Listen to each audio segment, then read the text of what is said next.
नमस्कार दोस्तों, आज हम चर्चा करेंगे मुख्य रूप से दो कॉन्सेप्ट के बारे में। एक है रैयतवाड़ी और एक है महालवाड़ी। इसके पहले हमने अस्थाई बंदोबस्त यानी कि परमानेंट सेटलमेंट के बारे में विस्तार पूर्वक अध्ययन कर लिया है। करीब 1.5 घंटे का वीडियो है। उस वीडियो का लिंक इस वीडियो के डिस्क्रिप्शन बॉक्स में आप देख सकते हैं और उसको देख लेंगे तो ये और अच्छे से समझ में आएगा, क्योंकि रैयतवाड़ी और महालवाड़ी जो है वो स्थाई बंदोबस्त के पृष्ठभूमि में इसको बनाया गया था। तो स्थाई बंदोबस्त को बहुत डिटेल से अगर समझ लेंगे तब जाकर के ये चीज़ें अच्छे से समझ में आएंगी, लेकिन फिर भी प्रयास करेंगे कि उसकी थोड़ी सी पृष्ठभूमि का इसमें डिस्कशन कर दिया जाए। ये वीडियो और आर्थिक विकास से रिलेटेड जो है आईएएस में क्वेश्चन पूछा जाता है, हर साल पूछा जाता है, प्रीलिम्स में हो या चाहे मेंस में हो। 1857 से 1947 तक या 1757 से 1947, कभी कभी 1757 से 1857 के बीच में जो आर्थिक प्रणाली रही है अंग्रेज़ों की, उसके बारे में प्रश्न हर साल पूछा ही जाता है। तो इन सब बेसिक्स के बारे में अगर अच्छे से हम जानकारी रखेंगे तब जा कर के हमें एक मुकम्मल तस्वीर छप करके हमारे दिमाग में बनेगी, तब हम सही तरीके से आंसर राइटिंग कर सकते हैं, उत्तर लेखन कर सकते हैं। तो शुरू करते हैं। और इस वीडियो के नीचे आप टाइम स्टैम्प भी देख सकते हैं, तो अपनी सुविधा के अनुसार जो हिस्सा आपको देखने में रुचि हो या जो हिस्सा आप जानना चाहें उसी को आप टाइम स्टैम्प के माध्यम से देख सकते हैं। इसमें हम मुख्य रूप से चर्चा करेंगे, एक तो रैयतवाड़ी क्या है, महालवाड़ी क्या है, और थोड़ा सा हम डिस्कशन करेंगे उसकी थोड़ी सी पृष्ठभूमि के बारे में, मतलब कि आंसर राइटिंग में थोड़ा सा हम एक कह लें कि जो फ्रेमवर्क होता है उसको जान पाएँ। और लास्ट में हम तीनों जो व्यवस्थाएं थी, भू राजस्व व्यवस्थाएं, उसको एक बार हम दोबारा से रिवाइज कर लेंगे, रिकॉल कर लेंगे, ताकि एक जगह पे सारी चीज़ लिखी रहेंगी तो कन्फ्यूज़न नहीं होगा। तो इसमें सबसे पहला है रैयतवाड़ी। रैयतवाड़ी को जान लें। इसको कहीं कहीं रैयतवाड़ी भी लिखा रहता है और कभी कभी इसे मुनरो व्यवस्था भी कहते हैं। मुनरो व्यवस्था। मुनरो व्यवस्था क्या था? रैयतवाड़ी व्यवस्था क्या थी? रैयत मतलब होता है किसान, यानी भू राजस्व या मालगुजारी की एक ऐसी तकनीक जिसमें कंपनी का जो शासन है, कंपनी सीधा सीधा किसान से लगान वसूल करती है, मालगुजारी वसूल करती है, वो होता है रैयतवाड़ी। जो अस्थाई बंदोबस्त था उसमें बंदोबस्त यानी कि सेटलमेंट जमींदारों के माध्यम से किया जाता था, यानी कि सरकार और रैयत के बीच में एक मध्यस्थ, एक मीडिएटर होता था। इसको जमींदारी प्रथा या स्थायी बंदोबस्त या परमानेंट सेटलमेंट कहते हैं। लेकिन इसके विपरीत जो रैयतवाड़ी प्रथा है, इसमें सीधा सीधा कंपनी किसान से अटैच हो गई, यानी बीच में मध्यस्थ समाप्त हो गए। तो समझें रैयतवाड़ी आखिर लाया क्यों गया। तो ये पहला टॉपिक है, रैयतवाड़ी लाया क्यों गया। इसमें सबसे पहले तो हम ये समझ लें कि दक्षिण भारत में इसको लाया गया था, रैयतवाड़ी प्रथा को या रैयतवाड़ी बंदोबस्त को दक्षिण भारत में लाया गया था। दक्षिण भारत में बहुत पहले से ही जमींदार यानी कोई मीडिएटर वाली व्यवस्था नहीं हुआ करती थी। जब टीपू सुल्तान का राज्य था तो उसी समय से टीपू सुल्तान ने अपने समय में ही किसी भी मीडिएटर को बीच से हटा दिया था, लेकिन लगान टीपू सुल्तान भी 1/3 वसूल करता था। टीपू सुल्तान कौन है? तो वो हैदर अली का बेटा है, जो कि टीपू सुल्तान मैसूर वाले राज्य पर, मैसूर जो कि दक्षिण भारत में पड़ता है, तो दक्षिण भारत में जो मैसूर राज्य है, जो वर्तमान का कर्नाटक वाला इलाका है, वहाँ पर हैदर अली 6 दिसंबर 1782 को जब हैदर अली की मृत्यु हो गई थी तो उसका बेटा टीपू सुल्तान वहाँ का कह लें कि शासक बना था, सम्राट बना था। तो उसके आने के बाद ही बीच में जो मीडिएटर हुआ करते थे उसको उसने हटा दिया था, यानी टीपू का सीधा सीधा रैयत से संबंध था। और वहाँ पे छोटे छोटे गाँव होते थे, समुदाय होते थे, और दक्षिण भारत का इलाका बहुत ज़्यादा डाइवर्स यानी कि वैविध्यपूर्ण इलाका था, विविधता से भरा हुआ इलाका था। तो जो अंग्रेज़ थे उनको भी वहाँ की विविधता के बारे में विशेष रूप से जानकारी नहीं थी, इसलिए भी उन्होंने ज़्यादा जो है उसमें सुधार करने का प्रयास नहीं किया। वो सोचे कि दक्षिण भारत में जमींदारी प्रथा वैसे भी नहीं चल रही है, पहले से ही समाप्त किया गया है, तो अच्छा है कि यहाँ पे सीधा सीधा रैयतों से ही संबंध बनाया जाए। बीच में मीडिएटर लाएंगे तो उससे काम बिगड़ जाएगा। तो पहला कारण ये हो सकता है कि रैयतवाड़ी को दक्षिण भारत में या कंपनी ने भू राजस्व के रूप में रैयतवाड़ी को क्यों लाया, तो पहला कारण ये हो सकता है क्योंकि दक्षिण भारत में पहले से ही जमींदारी की प्रथा नहीं थी, इसलिए उन्होंने कोई नया उसमें प्रयोग करने के बजाय सोचे कि जैसे पहले चल रहा है रैयत से वसूला जाता था वैसे हम अब भी रैयत से वसूल करेंगे, तो इसलिए दक्षिण भारत में रैयतवाड़ी प्रथा लाई गई थी। दूसरा हम कारण इसमें देख सकते हैं, एक व्यक्ति है कार्नवालिस। कार्नवालिस गवर्नर जनरल है जो 1786 से 1793 तक भारत का गवर्नर जनरल था। उसका विचार ये था कि जो कंपनी है, कंपनी और रैयत के बीच में एक मीडिएटर होना चाहिए, ये कार्नवालिस का विचार था। क्योंकि उसको ये लगता था कि बीच में एक मीडिएटर होगा तो अगर जनता में कोई विद्वेष, कोई विद्रोह का भाव उत्पन्न होगा तो जनता सीधे सीधे जा करके जमींदार से सवाल जवाब करेगी, यानी जमींदार जो है जनता के प्रति उत्तरदायी होगा और जमींदार कंपनी के प्रति भी उत्तरदायी होगा, क्योंकि जमींदार को ही लगान जनता से वसूल करके कंपनी को दिया जाना था। तो कार्नवालिस का ये विचार था कि मीडिएटर एक बीच में रख दें ताकि बहुत ज़्यादा प्रशासनिक हस्तक्षेप कंपनी को न करना पड़ेगा, मिनिमम गवर्नेंस लगा करके, मिनिमम जो एडमिनिस्ट्रेशन लगा करके हम ज़्यादा से ज़्यादा लगान वसूली कर सकें। तो कार्नवालिस का ये विचार था। तो कंपनी के हिसाब से, अंग्रेज़ों के हिसाब से उसका विचार उस समय के हिसाब से सही था, लेकिन जो लगान की दर थी वो बहुत ज़्यादा ऊंची थी। बहुत ज़्यादा ऊंची होने की वजह से जमींदार जो है वो अपने लगान को समय से नहीं चुका पाए। और देखेंगे 1793 में इस्तमरारी बंदोबस्त को लागू किया गया था बंगाल, बिहार, उड़ीसा, उत्तरी कर्नाटक वाले इलाके में, लेकिन वो सफल नहीं हो पाया क्योंकि लगान की दर इतनी ज़्यादा ऊंची थी कि जमींदार उसका लगान जो है दे ही नहीं पाए। और 1797 में वर्धमान वाला इलाका और 1793 से 1807 के बीच में करीब करीब आधे इलाके जो है नीलाम कर दिए गए थे, क्योंकि जमींदार जो है वहाँ से भू राजस्व की वसूली कर ही नहीं पा रहे थे। तो इनको लगा, अंग्रेज़ों को लगा, कंपनी को लगा कि अगर हम जमींदार बीच में लाएंगे और उनसे हम वसूली करेंगे तो जमींदार को खर्चा देना पड़ता है, क्योंकि 1/11 भाग जमींदार को देना पड़ता था। तो एक बड़ा हिस्सा जमींदार ले लेगा और ज़्यादा मात्रा में भ्रष्टाचारी करेगा और भूमि में इन्वेस्टमेंट ज़्यादा नहीं करेगा, वो किसानों को चूसेगा। तो सोचा कि मीडिएटर को समाप्त किया जाए। तो ये मीडिएटर समाप्त करने का विचार जो था वो मुनरो का था। मुनरो बहुत कट्टर समर्थक था कि बीच में कोई भी मीडिएटर ना रहे, कोई भी मध्यस्थ की भूमिका न निभाए, कंपनी का सीधा सीधा रैयत से मुकाबला हो, मतलब कि सामना हो या कहीं की संबंध हो, ताकि किसी भी बीच में मीडिएटर जो दलाल वाला काम करते हैं उनको समाप्त करके हम ज़्यादा से ज़्यादा राजस्व वसूली काम जनता से सीधा सीधा कर पाएँ। तो ये कार्नवालिस और मुनरो के बीच में ये विवाद था। मुनरो जान लें कि मद्रास का उस समय गवर्नर था। 1820 से 27 के बीच में मुनरो मद्रास का गवर्नर था। तो अब दूसरा कारण हम समझ लें, फिर से रिकॉल कर लें, दूसरा कारण क्या था रैयतवाड़ी बंदोबस्त को लाने के लिए। कारण ये था कि कार्नवालिस और मुनरो के बीच में इस बात की बहस थी कि सही व्यवस्था क्या है। कार्नवालिस का अपना जमींदार वाला विचार था, लेकिन उसके दुष्परिणाम दिखाई दे रहे थे। तो मुनरो को लगा नहीं, अब कोई नया प्रयोग किया जाना चाहिए। तो मुनरो की बात, वहाँ पे गवर्नर था मद्रास में उस समय 1820 से 27 तक, तो उसने वहाँ पे लागू भी कराया था और चला। कुछ फ़ायदे मिले, कुछ नुकसान मिले, उसको आगे अध्ययन करेंगे। तो दूसरा कारण ये हम समझ सकते हैं।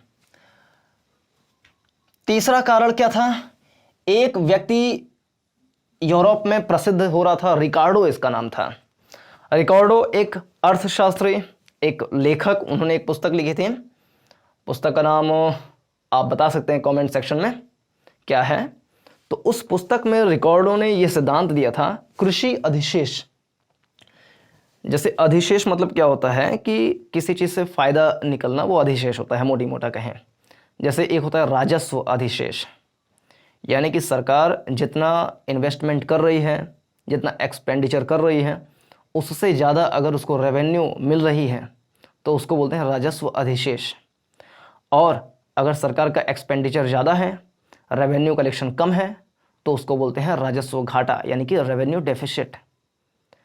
तो राजस्व अधिशेष वाली स्थिति उत्पन्न करने के लिए हमें ज़्यादा से ज़्यादा जीएसटी कलेक्ट करना पड़ता है वर्तमान समय में। तो इसको रिकार्डो का ये सिद्धांत था कि जब बीच में मीडिएटर होता है तो मीडिएटर ज़्यादा से ज़्यादा लगान वसूली करता है, अधिशेष को अपने पास रख लेता है। क्योंकि इस्तमरारी बंदोबस्त में व्यवस्था थी कि 1/11 हिस्सा आप अपने पास रखो, 10/11 हिस्सा आप मुझे दे दो, उससे ज़्यादा अगर चूस पा रहे हो तो वो भी अपने पास रख लो। तो रिकॉर्डो का ये मत था, नहीं ऐसा नहीं होना चाहिए। कृषि में अधिशेष जितना हो रहा है, जितना अतिरिक्त फायदा मिल रहा है, उसमें से भी कुछ ना कुछ लगान जो है इनकम टैक्स के रूप में या किसी अन्य रूप में, कुल मिला के टैक्स के रूप में लिया जाना चाहिए। और कोई भी आर्थिक व्यवस्था का विकास उस समय की जो बौद्धिक जगत में रहने वाले लोग होते हैं उनसे प्रेरणा मिल करके लोग नीतियां बनाते हैं। तो उसमें रिकॉर्डो का ये मत बहुत ज़्यादा प्रचलित था, उनकी पुस्तक में दिया गया था और यूरोप के विश्वविद्यालयों में पढ़ाया जाता था, तो इसको लागू भी किया गया। तो ये मत उनके सबके हिसाब से सही था। तो उन्होंने सोचा कि बीच में मीडिएटर लाना जो है ठीक नहीं है, क्योंकि वो कृषि के अधिशेष को यानी कि कृषि से प्राप्त अतिरिक्त आय को अपने पास रख लेते हैं। तो तीसरा हम तर्क ये दे सकते हैं रैयतवाड़ी लाने का, फिर से रिकॉल कर लें।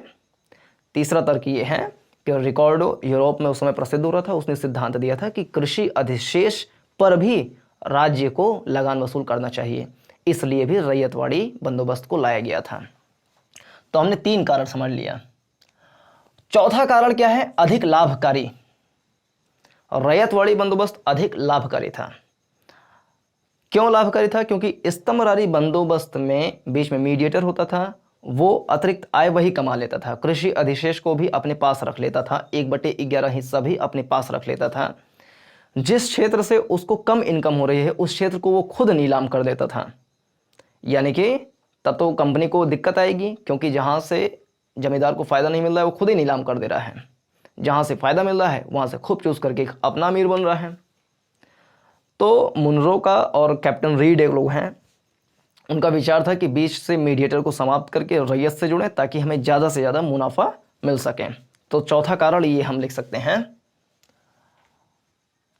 और जमींदारी को समाप्त कर दिया गया, मतलब जमींदारी समाप्त करने का उस समय बहुत तेज़ी से डिमांड उठा। दक्षिण भारत में जितने अधिकारी वगैरह थे, कलेक्टर थे, प्रशासनिक सेवा में काम कर रहे थे, उनका ये मत था कि इस्तमरारी बंदोबस्त अपने उद्देश्यों की प्राप्ति नहीं कर पाया है, इसलिए एक नई व्यवस्था यानी कि रैयतवाड़ी व्यवस्था को अपनाना चाहिए। तो बहुत सारे प्रशासनिक अधिकारियों का उस समय दबाव था, जिसके कारण से इसको लाया गया। तो फिर से चारों पांचों कारण को रिकॉल कर लें कि आखिर रैयतवाड़ी बंदोबस्त को लाया क्यों गया था। तो पहला कारण कि एक कारण वाले सब मुनरो में बहस थी, तो मुनरो वाली बहस को ज़्यादा तर्क माना गया।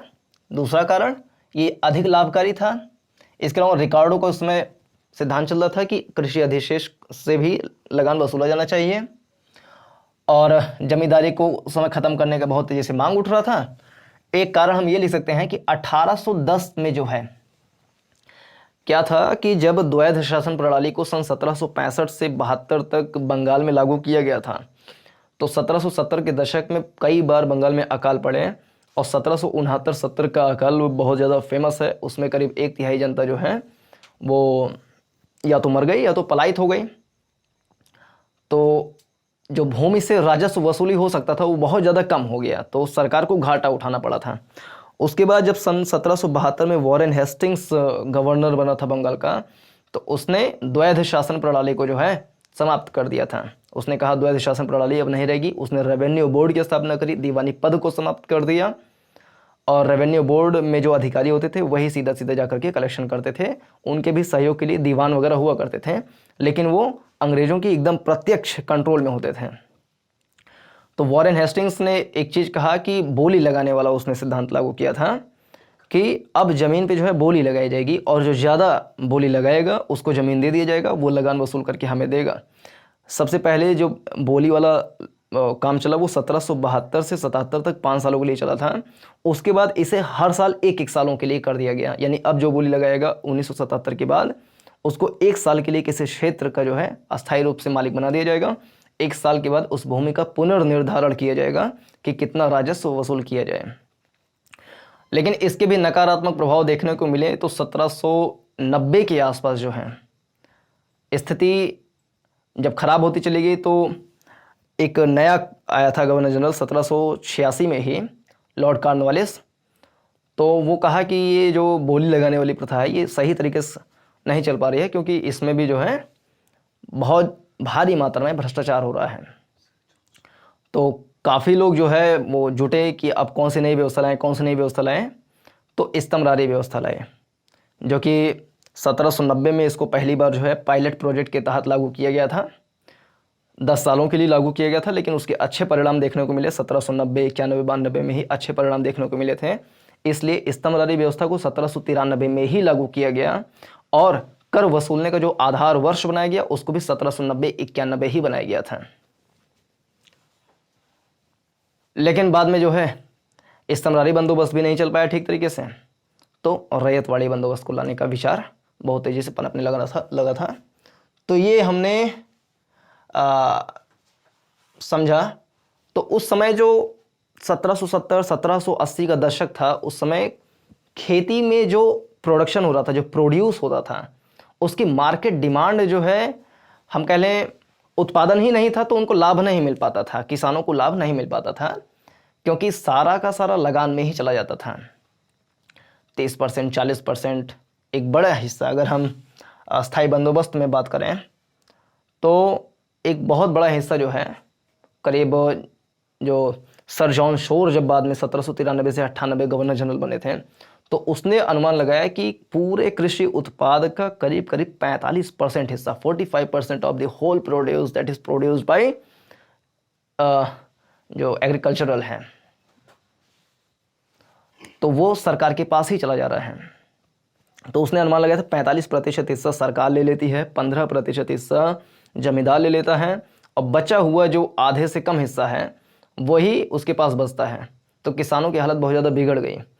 लेकिन जब ये अस्थाई बंदोबस्त लाया गया तो कुछ समय के लिए जो है खेती में सुधार हुआ, और 1810 के दशक में क्या हुआ, जमींदार बहुत ज़्यादा अमीर बनते चले गए। मतलब रैयत का फ़ायदा नहीं हुआ, क्योंकि रैयत जो भी उत्पादन करता था वो जमींदार ले लेता था। लेकिन जमींदार जब अमीर होता चला गया तो कंपनी के मन में ये बात आई होगी कि जमींदार जो है ये तो लगभग हमारे बराबर चल रहा है, तो उसने कहा कि थोड़ा सा जो है इसको बढ़ाया जाए। लेकिन बहुत सारे लोग कहे नहीं, बढ़ाया ना जाए, इसको बंद ही किया जाए, अब रैयतवाड़ी बंदोबस्त लाया जाए। 1810 के दशक में क्या है, जमींदार बहुत ज़्यादा अमीर होते चले जा रहे थे, और इस्तमरारी व्यवस्था में जो बंदोबस्त किया जाता था, जो कॉन्ट्रैक्ट साइन किया जाता था, वो काफ़ी लंबे समय के लिए अस्थाई कर दिया जाता था। यानी उस बीच में सरकार जो है फिर से टैक्स को बढ़ा नहीं सकती है, एक निश्चित समय के लिए निर्धारित कर दिया जाता था। लेकिन जब देखिए 1810 में अमीर होते चले जा रहे हैं और वो कॉन्ट्रैक्ट को तोड़ करके कोई नया नियम नहीं बना सकते हैं, तो इसलिए उन्होंने इस बंदोबस्त को ही ख़त्म करने का विचार अच्छा समझा और एक नई व्यवस्था को अपनाने का विचार तेज़ी से बढ़ने लगा। इसी क्रम में रैयतवाड़ी बंदोबस्त आया।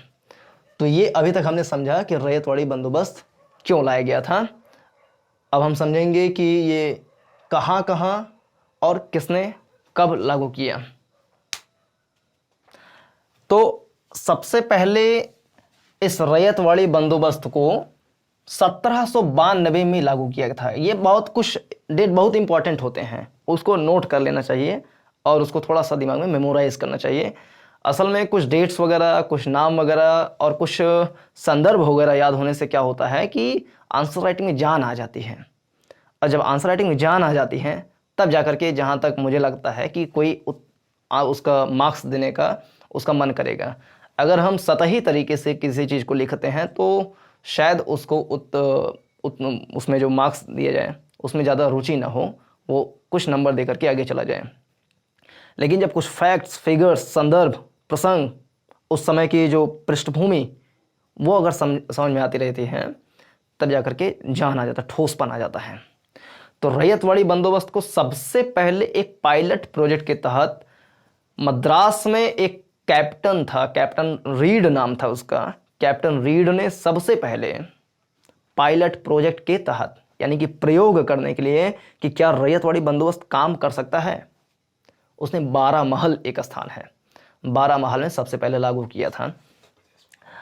12 महल जो मैसूर है, मैसूर में ध्यान होगा कि सन 1755 में डिंडीगुल एक स्थान है। डिंडीगुल में हैदर अली ने आधुनिक शस्त्रागार बनवाया था। और उसी में एक स्थान था बारा महल, एक स्थान है कुर्ग, एक स्थान है मालाबार। तो ये सारे के सारे वो इलाके हैं जहाँ पर मद्रास का, ये मैसूर का जो है इलाका हुआ करता था। बात यह है कि सन 1792 में, 1790 से 1792 के बीच में आंग्ल और मैसूर के बीच में थर्ड वॉर हुआ था। इस थर्ड वॉर में टीपू सुल्तान जो है वो हार गया था और कंपनी जो है वो जीत गई थी। जब कंपनी जीत गई तो इन दोनों के बीच में एक संधि हुआ, जिसको कौन सी संधि बोलते हैं? श्रीरंगपट्टम का। गुड, श्रीरंगपट्टम की संधि, उसको बोलते हैं श्रीरंगपट्टम की संधि। ये श्रीरंगपट्टम क्या है? उसकी राजधानी है सर। और ये मैसूर की राजधानी है श्रीरंगपट्टम। तो श्रीरंगपट्टम की संधि हुई थी। इस संधि में कितनी शर्तें थीं? इस संधि में 2 शर्तें थीं। एक शर्त तो ये थी कि आप मुझको 3 करोड़ 30 लाख रुपए जो हैं दे दो, यानी कि मैं उससे मांगा, टीपू से मांगा। और दूसरी शर्त क्या थी कि आप अपने पूरे मैसूर का आधा राज्य हमें दे दो, आधा राज्य हमें दे दो। और ये तीसरा युद्ध जो अंग्रेजों ने जीता वो निजाम, कर्नाटक, मराठा, इन सब के संयुक्त जो गठबंधन थे उसको जा करके हराया और इसमें इसकी हार हो गई टीपू की। तो आधा राज्य जो है वो अंग्रेजों के हिस्से में आ गया। और उसमें से भी अपने जो सहयोगी लोग थे, निज़ाम वगैरह, इन सबको अंग्रेजों ने कुछ क्षेत्र दे दिया कि आपने हमारा सहयोग किया, तो कुछ क्षेत्र दे दिया उन्होंने। लेकिन कॉर्नवालिस ने बाद में एक टिप्पणी करी थी। टिप्पणी ये करी थी कि हमने अपने शत्रु को भी हरा दिया है, अपने सहयोगी को मजबूत भी नहीं होने दिया है, क्योंकि जो इलाके गिफ्ट के तौर पे निज़ाम वगैरह को दिए गए थे वो ज़्यादा सामरिक, रणनीतिक या भौगोलिक दृष्टि से उपयोगी नहीं थे। अच्छे अच्छे इलाके अंग्रेज़ों ने अपने पास रखे थे। उसी में से एक स्थान था बारा महल, एक स्थान था डिंडीगुल, एक स्थान था खुद श्रीरंगपट्टम, एक स्थान था मतलब जो समुद्री तटीय वाले इलाके थे, मालाबार वाला इलाका, बारा महल, तो ये सब अपने पास रखे थे। तो उसी वाले 12 महल वाले इलाके में सबसे पहले जो है पायलट प्रोजेक्ट के तहत 1792 में लागू किया गया था। किसने लागू किया था? तो कैप्टन रीड ने लागू किया था। और ये ठीक ठाक चला, अच्छा चला, कुछ उससे फ़ायदा मिले होंगे। तो सन 1818 में इसको पूरी तरीके से, कहीं कहीं 1819 पढ़ने को मिलता है, कहीं कहीं 1818 में पढ़ने मिलता है, तो हम मोटी मोटा कह लें 1818 से 19 डैश लगा कर बोल दें। तो 1818 में जो रेवेन्यू बोर्ड था, जो वरिष्ठ अधिकारी जन थे, उन्होंने कहा ठीक है, रैयतवाड़ी बंदोबस्त को लागू किया जाता है। तो कौन कौन से क्षेत्रों में लागू किया गया? और पता है कि 1820 से 1827 तक मुनरो मद्रास का गवर्नर था और रैयतवाड़ी बंदोबस्त को दक्षिण भारत में ही लागू किया गया था। क्यों? उसकी पृष्ठभूमि समझ लिए थे, क्योंकि पहले से जमींदारी वहाँ पे नहीं चल रही थी, रैयत से ही सीधा लिया जाता था, तो वहीं पर लगाया गया। तो मद्रास में एक इलाका है कुर्ग, इसका विशेष रूप से नाम आता है, लेकिन हम कह लें मोटी मोटा पूरे मद्रास में रैयतवाड़ी बंदोबस्त को लागू किया गया। थॉमस मुनरो ने लागू कराया था। लेकिन कुछ इलाके जैसे जहां पर इस्तमरारी बंदोबस्त थे, लागू थी, जैसे उत्तरी कर्नाटक, उत्तरी मद्रास, तो उस वाले इलाके को छोड़ करके जितने इलाके थे सारे इलाके में रैयतवाड़ी बंदोबस्त को लागू कर दिया गया था।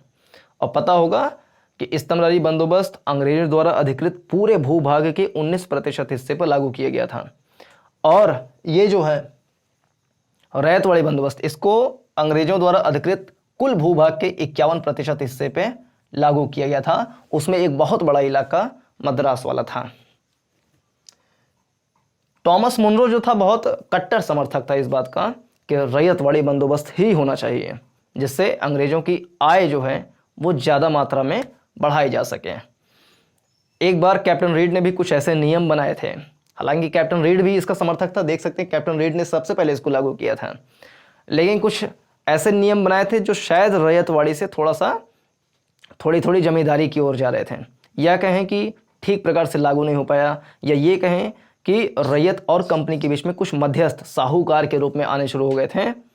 तो कैप्टन मुनरो ने उसकी टिप्पणी भी की थी, आलोचना भी की थी, और 1718 के आसपास में ही राजस्व बोर्ड जो था, राजस्व बोर्ड वही जो बनाया था वॉरेन हेस्टिंग्स ने 1772 में, उसके जो अधिकारी वगैरह था वो भी कह रहे थे कि रैयतवाड़ी जो है उपयोगी नहीं है। तो उसने उसका भी खंडन किया, कहा नहीं रैयतवाड़ी बहुत बढ़िया है, उसको कुछ दिखाई दे रहा होगा लाभ, उसमें लाभ हानि क्या थे उसको बाद में भी देख ही लेंगे। लेकिन कट्टर समर्थक था टॉमस मुनरो, उसने लागू किया और 51% हिस्से पर लागू किया, जिसमें से एक बहुत बड़ा इलाका मद्रास में था। इसके अलावा इसको बंबई में भी लागू किया गया, असम में भी लागू किया गया। एकदम अंत में ये बंबई कहाँ है, ये सब कहाँ है, उन सभी को हम मैप के माध्यम से भी देख लेंगे भारत के नक्शे में देख लेंगे कि ये सब इलाके कहाँ पर हैं, लेकिन वो वीडियो के लगभग एंड में रहेगा। तो ये हमने देख लिया कि किसने लागू किया और कब लागू किया। तो एक बार फिर से रिकॉल कर लें। 1792 में सबसे पहले जो 12 महल है जो कि मैसूर में था, वहाँ पर कैप्टन रीड ने लागू किया था पायलट प्रोजेक्ट के तहत। सफल चला तो ये बहस चलने लगी कि इसको लागू किया जाना चाहिए।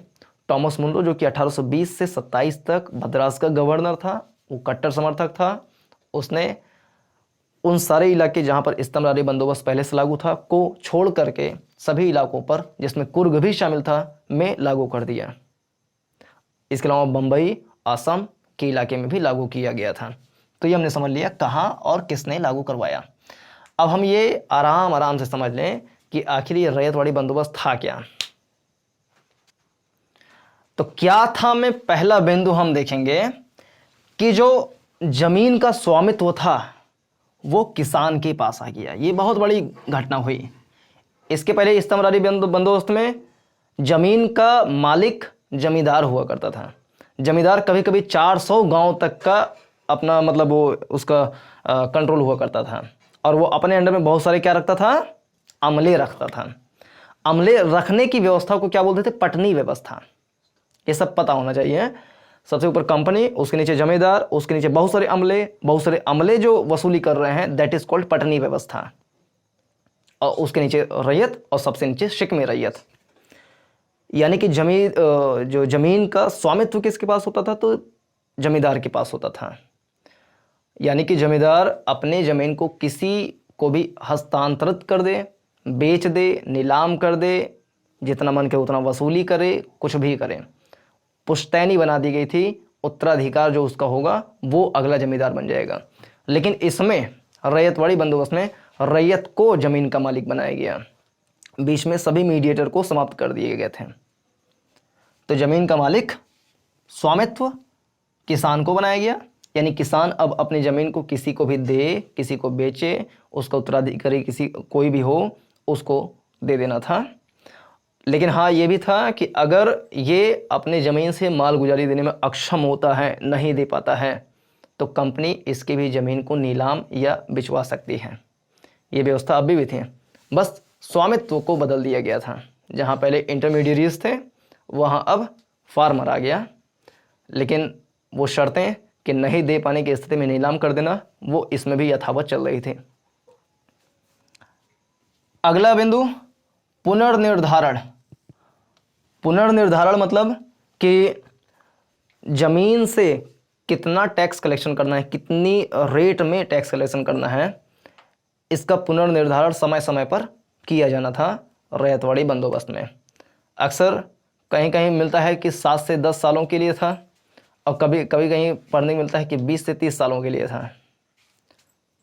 तो 20 साल 30 साल या लेकिन ज़्यादा जो कई सारे पुस्तक हैं वहाँ पे यही पढ़ने मिलता है कि 20 साल से 30 साल के बीच में जो है ये एग्रीमेंट हो जाता था, उसके बाद ही पुनर्निर्धारण होता था। यहाँ देख सकते हैं ये 20 से 30 वर्ष लिखा हुआ है। यानी कुल मिला कि एक कंपनी रैयत के पास गई, कहे 20 साल का एग्रीमेंट करते हैं, इतनी दर पे आप हमें लगान जो है देते जाइए। और पुनर्निर्धारण भी बीच बीच में हो सकता है। यानी कि ये कि अगले साल मान लीजिए उत्पादन ज़्यादा हो गया, मानसून समय पे आ गया, बारिश हो गई, खूब खेती लहला रही है, तो अंग्रेज को लगा कि अब उत्पादन बढ़िया हुआ है, तो वो मालगुजारी जो 30% थी एग्जाम्पल के रूप में, उसको बढ़ा के 40 कर दिए। तो ये किया जा सकता था, पुनर्निर्धारण अलग अलग समय पे अलग अलग फसलों के लिए किया जा सकता था।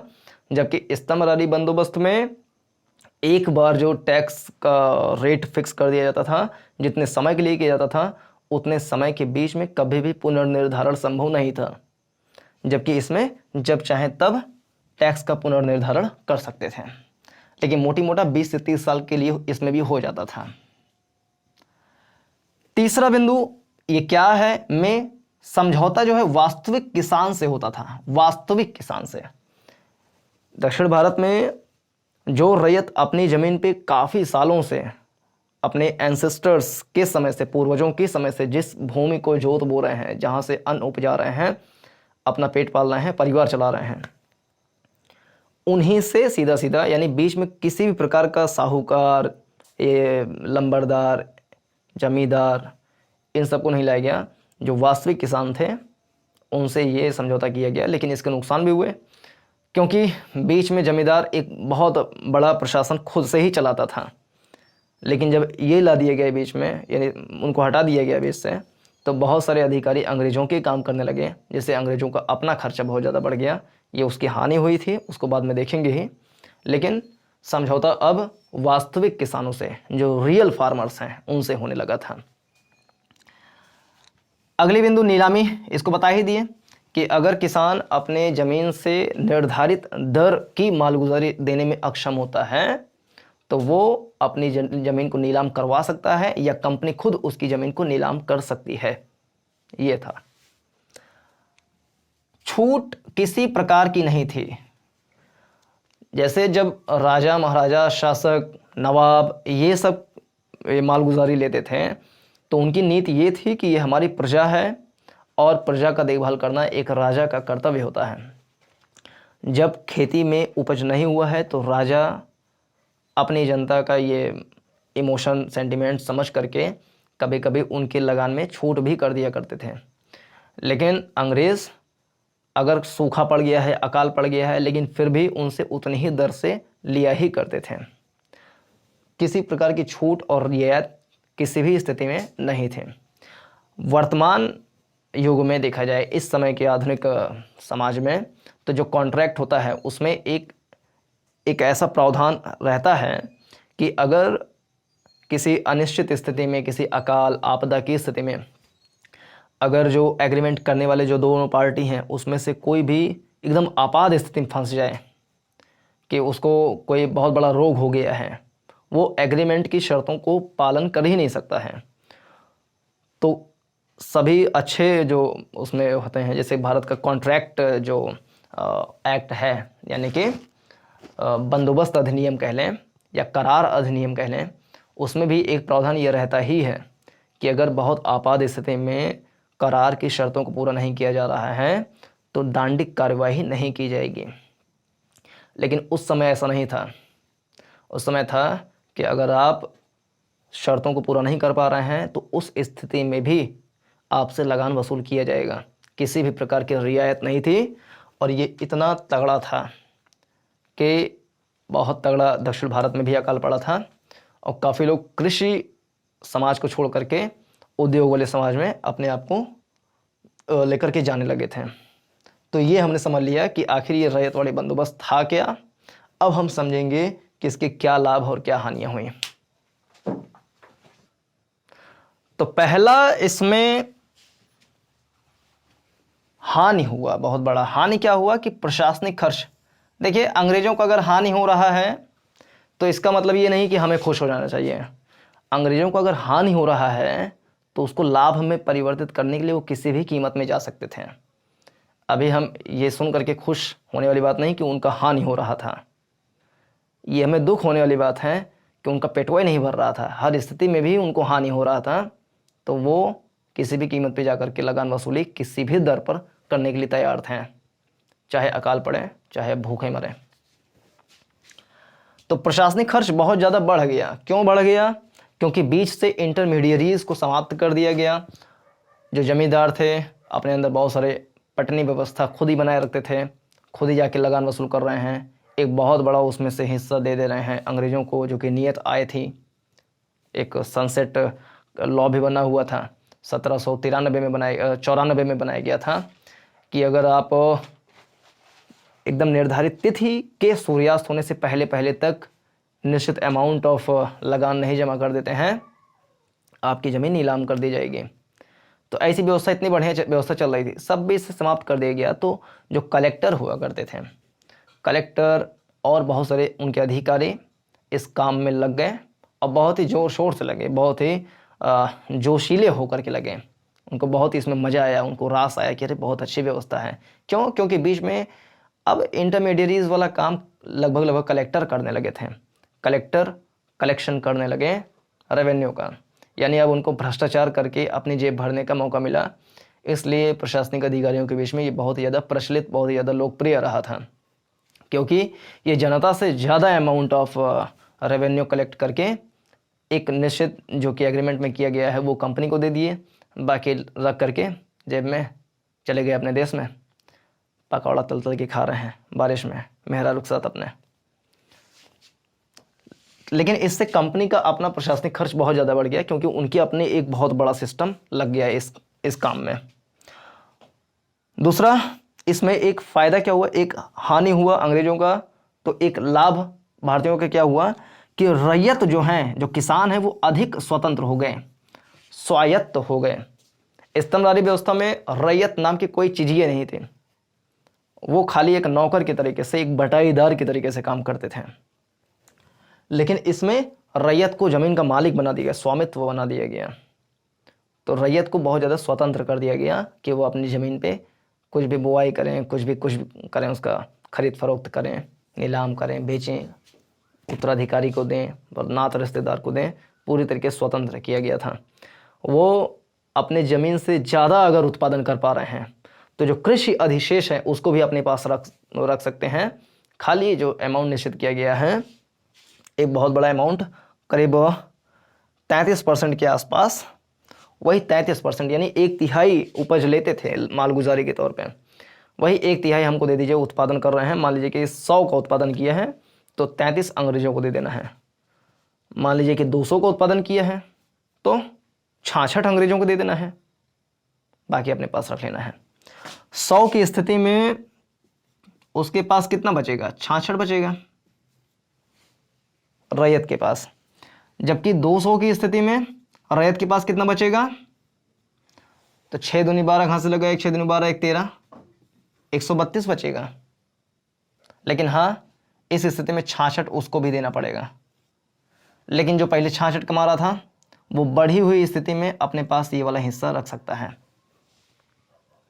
यानी ज़्यादा उत्पादन करे उसका 1/3 दे दे और सारे कृषि अधिशेष को अपने पास रख ले। जबकि इस्तमरारी व्यवस्था में क्या था कि मान लीजिए कि ये 1/3 देना है इस्तमरारी वाले में, मान लीजिए एग्जाम्पल के रूप में, तो ये 33 दे दिए, 100 में 33 दे दिए जमींदार को, 66 रख लिया अपने पास। 200 पैदा हो गया तो क्या किए? 66 नहीं 100 ले लिए। इतना पैदा करके क्या करोगे?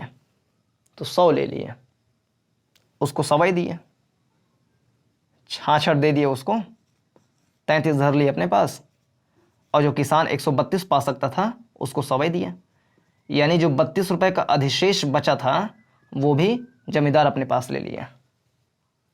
जबकि रैयत को मालिक बना देने से अब ये 32 क्या 66 रुपये अपने पास रखें, दुगना से ज़्यादा अधिशेष अपने पास रख सकता है, कोई दिक्कत नहीं है, क्योंकि इंटरमीडियरीज नहीं है। तो ये इसमें फ़ायदा हुआ था रैयतों का कि बीच से इंटरमीडियरीज समाप्त करके इनको स्वतंत्र बना दिया गया। अगला नुकसान फिर से देखें, एक फ़ायदा देख, एक नुकसान देखें, एक फ़ायदा देखें, फिर एक नुकसान देख लें। कृषि विकास जो है अवरुद्ध हो गया। कृषि विकास अवरुद्ध क्यों हो गया? क्योंकि माल गुजारी की दर बहुत ज़्यादा ऊंची थी, खेतों की पैमाइश ठीक प्रकार से नहीं की गई थी, मापन या कहें कि सर्वेक्षण ठीक प्रकार से नहीं किया गया था कि आखिर ज़मीन से उत्पादन कितना हो सकता है, संभावित उत्पादन कितना हो सकता है, तो कितना हम उसके ऊपर मालगुजारी लगाएं। और देख सकते हैं इसमें जो मालगुजारी थी वो 33% शुरुआत में जो है 1/3 लिया गया था, लेकिन 1855 आते आते ये मालगुजारी जो है 50% तक पहुंच गया था। आधा हिस्सा मालगुजारी के रूप में देना है। तो इतना ज़्यादा जब लगान वसूला जाने लगा तो कृषि की स्थिति चरमरा गई। बहुत सारे लोग कपड़ा उद्योग, सूती उद्योग, दास के रूप में अलग अलग देशों में जाकर के काम करने लगे। दक्षिण भारत में बहुत सारे लोग जो अरब वाले देश हैं या दक्षिण अफ्रीका है या वेस्ट इंडीज़ वाले इलाके हैं, कनाडा, संयुक्त राज्य अमेरिका, ब्राज़ील के चाय के बागानों में, कॉफ़ी के बागानों में उनको लेकर जाने लगे वहाँ पे काम करवाने के लिए। हालांकि इनका उद्देश्य जो था वो ये नहीं था, उनका उद्देश्य ये नहीं था कि हम किसानों का घाटा करें, मतलब घाटा करें तो उसका तो उनके दिमाग में कभी रावे नहीं करता था। उनका मेन उद्देश्य तो था कि अपनी आय बढ़ाएं। आय कैसे बढ़ेगी? किसान को जब फ़ायदा मिलेगा तो आय बढ़ेगी। उनका जो उद्देश्य था मेन रूप से यही था कि अपने इनकम को बढ़ाया जाए और कृषक के लाभ को भी बढ़ाया जाए ताकि हमारी इनकम बढ़े। लेकिन इतना ज़्यादा भ्रष्टाचार हुआ, इतना ज़्यादा करप्शन हुआ कि बीच से कलेक्टर लोग खा लेते थे, कंपनी के पास नहीं जा पाता था, कंपनी और ज़्यादा लगान बढ़ाती थी, वो और ज़्यादा लेते थे और ज़्यादा खाते थे। कंपनी का ज़्यादा फायदा नहीं हुआ, कलेक्टर लोग अमीर होते गए। फ्लेक्सिबिलिटी थी। देखिए इसमें थोड़ा सा डिबेट है। डिबेट ये है फ्लेक्सिबिलिटी के लिए, इस शब्द को थोड़ा ध्यान दें कि मालगुजारी में फ्लेक्सिबिलिटी थी, मतलब कि अगर उत्पादन नहीं हुआ है तो आपकी मालगुजारी की दर कम कर दी जाएगी। अच्छा उत्पादन हुआ है तो मालगुजारी की दर बढ़ा दी जाएगी। फ्लेक्सिबिलिटी थी, ऐसा कहीं कहीं पढ़ने को मिलता है, लेकिन कहीं कहीं मिलता है नहीं, बड़े निर्दयी थे, हर समय उतना ही ले लेते थे वो। तो ये अलग अलग डिबेट है, उसमें आप अपनी राय, अपना मत दे सकते हैं या बहुत सारे सोर्स से पढ़ के आप अपना एक नज़रिया बना सकते हैं। तो हम इसको अभी डिबेट वाले मुद्दे पर रखते हैं, इस पर डिस्कस नहीं करेंगे कि फ्लेक्सिबिलिटी थी कि नहीं थी, लेकिन ये चर्चा आता है। अब इसका एक बहुत बड़ा दुष्परिणाम यह हुआ, जिस तरीके से द्वैध शासन प्रणाली को अपनाया गया, निज़ामत कार्य के लिए नवाबों को 53 लाख रुपए दिया गया और सारे हिस्से को अपने पास रख लेने की वजह से प्रशासन ठीक प्रकार से नहीं चल पाया और कुशासन फैल गया, जिससे 1769-70 में अकाल पड़ा था बहुत बड़ा।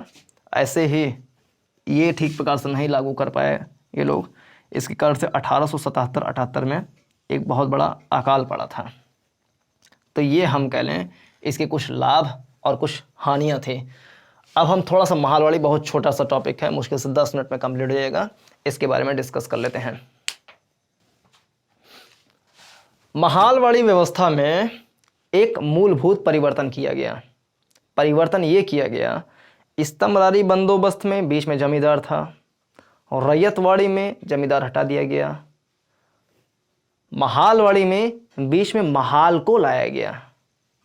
सभी नाम से स्पष्ट है, उसमें जमींदारी में जमींदार है और रैयतवाड़ी में रैयत है, महालवाड़ी में महाल है। महाल क्या होता है? जितने भी पश्चिमोत्तर यानी कि पंजाब वाले इलाके हो गए, सिंध वाले इलाके हो गए, थोड़े बहुत राजस्थान वाले इलाके हो गए, पश्चिमी उत्तर प्रदेश हो गया, गंगा के दोआब वाले इलाके हो गए, इन सब इलाकों में क्या था कि बड़े बड़े गांव के समूह हुआ करते थे, ग्रुप्स ऑफ विलेजेस हुआ करते थे, और उनको चलाने के लिए पंचायत टाइप के हम कह लें मुखिया हुआ करते थे। मुखिया उन गाँव की निगरानी, उनका विकास का काम करना, ये सब किया करते थे। मोटी मोटा मतलब छोटा मोटा वो अपने क्षेत्र का शासक हुआ करते थे। तो अंग्रेज़ों ने सोचा कि यहाँ पर बहुत सारे रैयत के ऊपर एक सत्ता है जो उनकी देखभाल या उनका प्रशासन करती है, जिसको हम मुखिया कह लें। तो वो सोचे इस मुखिया से जो है हम बात करें कि तुम्हारे इलाके में एक बंदोबस्त, एक सेटलमेंट करना है। तो बहुत सारे गांव या एक गांव का जो मुखिया होता था उससे कर लेते थे।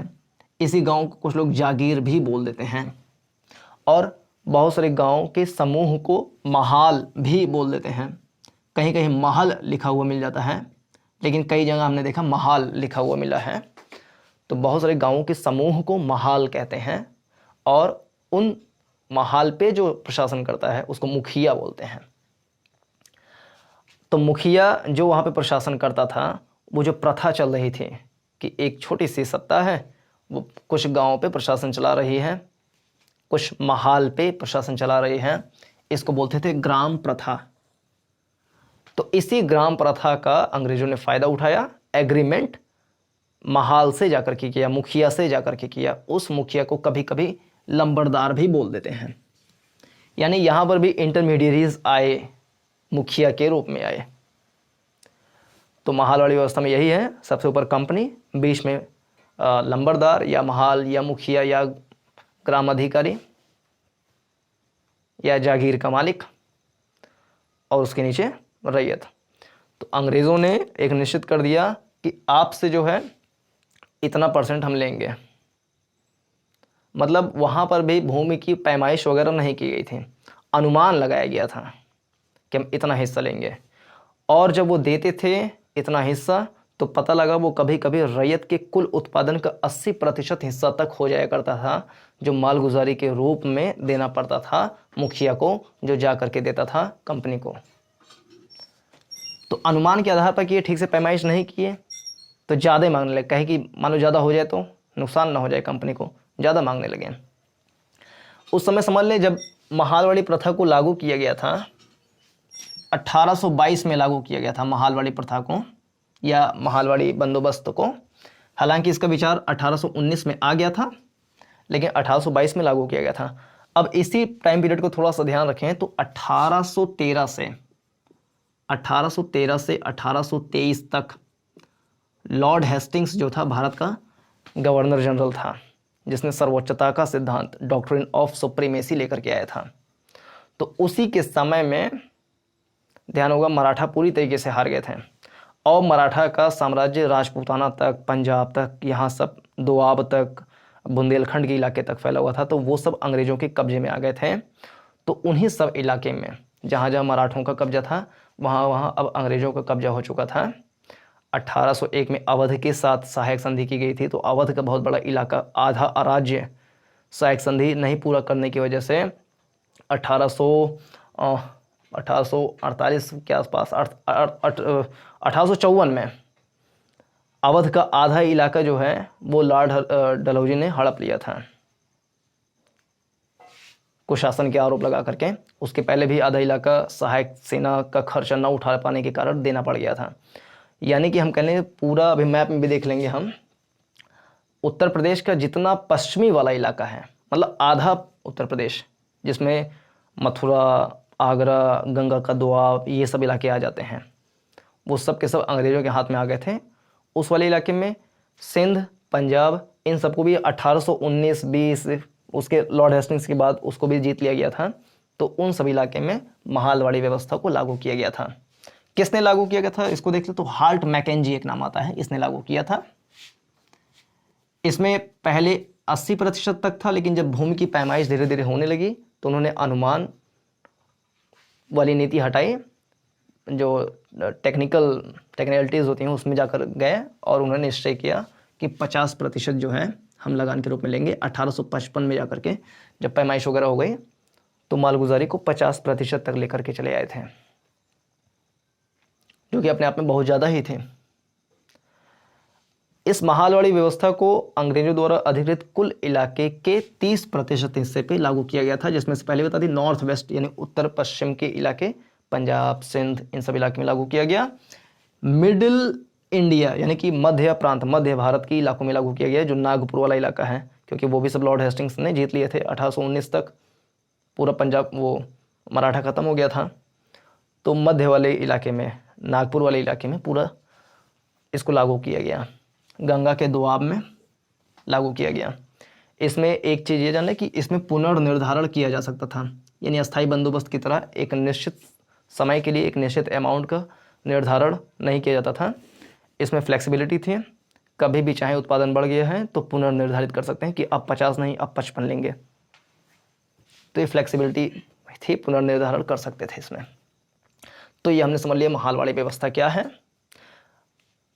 अब 1 मिनट में इसको थोड़ा समझ लें, सिर्फ इसलिए कि जब आंसर राइटिंग करें, जब ये पूछ ले कि बताइए कि 1757 से 1947 तक अंग्रेजों की वाणिज्य नीति या आर्थिक नीति के बारे में थोड़ा सा विश्लेषण करें तो क्या 2 लाइन हम लिख सकते हैं।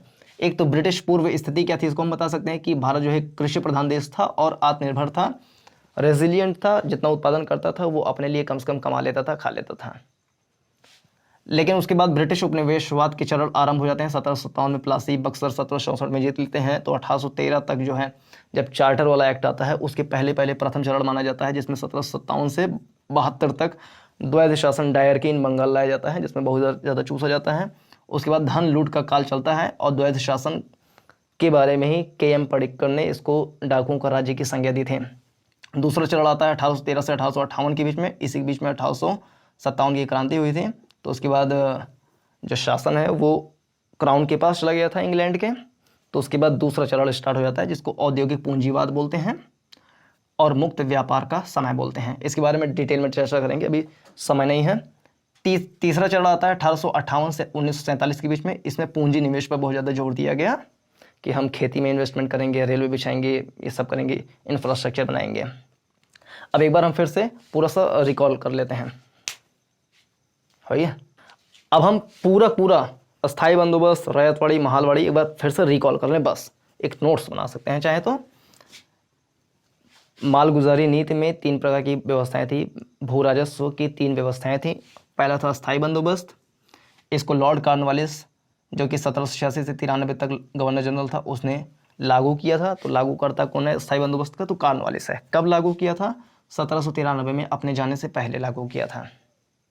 कहाँ लागू किया था? तो बंगाल, बिहार, उड़ीसा वाले इलाके में लागू किया गया था। उत्तरी मद्रास, उत्तरी कर्नाटक वाले इलाके में भी कहीं कहीं पढ़ने को मिलता है। इसमें इसको स्तंभरादी व्यवस्था भी कहते हैं, जमींदारी व्यवस्था भी कहते हैं। इसमें क्या था? अस्थाई कर दिया गया था भूमि राजस्व को कि इतना ही देना है, मतलब इतना ही वसूल करना है।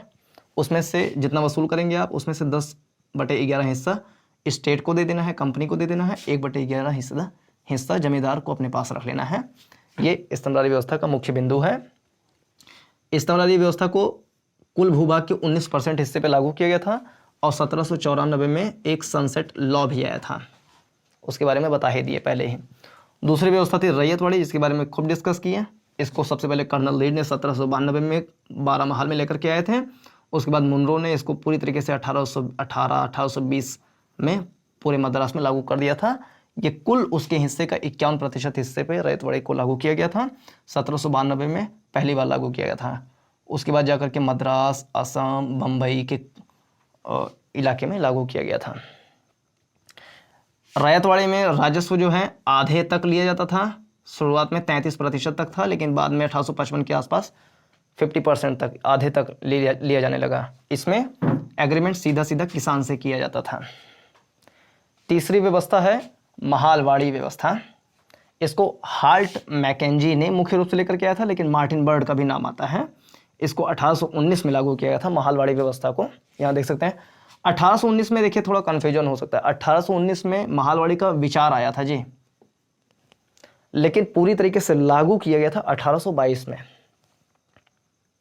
तो यहाँ पे 1819 जो लिखा हुआ है ये विचार आया था, लेकिन 1822 में इसको पूरी तरीके से लागू किया गया था। कहाँ पे? तो पंजाब के इलाके में, मध्य प्रांत के नागपुर, बुंदेलखंड के इलाके में, पश्चिमी यूपी के इलाके में, जहाँ फर्रुखाबाद, 7 इलाके मिल गए थे, 7 बड़े बड़े ज़िले मिले थे, फर्रुखाबाद, ऐसे ऐसे बड़े बड़े इलाके थे। तो पश्चिमी यूपी में लागू किया गया था। इसमें क्या था कि एक महाल होता था जो कि बहुत सारे गाँवों का समूह होता था, उनसे कर लेने का सेटलमेंट किया जाता था। इसमें 2/3 से आधे तक वसूली की जाती थी। 2/3 मतलब कि कह लें कि 3 हिस्सा 66% तक, 66% से लेकर के 50% तक, और कभी कभी तो ऐसा हुआ कि 80% तक भी शुरुआत में वसूला गया था महालवाड़ी में। और ये कुल हिस्से के 30% हिस्से पे लागू किया गया था। तो ये हो गया आज का लेक्चर पूरी तरीके से समाप्त। अब हम थोड़ा सा मैप में देख लें कौन सा चीज़ कहाँ पर है। तो ये है भारत का नक्शा, इसमें देख सकते हैं ये है उत्तर प्रदेश वाला इलाका। तो जो ये आधा हिस्सा है यहाँ पर, ये आधे हिस्से के इस तरफ पूरे इलाके में फर्रुखाबाद वाला इलाका यहीं पर आता है। इस सब हिस्से में मिल गया था इनको। हरियाणा, पंजाब, वर्तमान के पाकिस्तान वाले पंजाब में, और सिंध वाला इलाका भी जीत लिए थे बाद में। तो इन सब इलाके में जो है, ये जो बड़ा सा इलाका ये देख रहे हैं यहाँ पे, इन सब इलाके में लागू किया गया था महालवाड़ी वाला। इस्तमरारी देख लें तो इस्तमरारी को ये पूरा पूरा जो बंगाल वाला, बांग्लादेश का इलाका है, बंगाल वाला इलाका, बिहार का, ये बिहार में पहले झारखंड भी लागू था, मिला हुआ था, और ये उड़ीसा वाला इलाका। तो ये इतना पूरे इलाके में लागू किया गया था इस्तमरारी व्यवस्था को। इसके अलावा इस्तमरारी को दक्षिण भारत में भी, ये जो मद्रास है तमिलनाडु, इसके उत्तरी इलाके में लागू किया गया था। वर्तमान का तेलंगाना उस समय का लगभग बरार वाला इलाका हम मान सकते हैं। और नागपुर वाला इलाका यहाँ पर था, जिसको जीत लिए थे सहायक संधि और हड़प नीति के द्वारा। तो यहाँ पर लागू किया गया था अपना महालवाड़ी व्यवस्था को। और मध्य वाले इलाके में भी महालवाड़ी व्यवस्था को, ग्वालियर वाला, जो ग्वालियर के सिंधिया थे उनको हरा करके, ये ग्वालियर वाला हिस्सा है, तो यहाँ पर भी लागू किया गया था इस बंदोबस्त को। और यहाँ पे बम्बई वाले इलाके में लागू किया गया था। इसके अलावा असम के इलाके में भी लागू किया गया था। उस समय असम के अंदर में मेघालय, त्रिपुरा, ये सब इलाके आया करते थे। तो ये था इस पूरे वीडियो का एनालिसिस। तो उम्मीद करते हैं ये समझ में आया होगा। पूरा देखने के लिए बहुत बहुत धन्यवाद। नमस्कार, जय हिंद।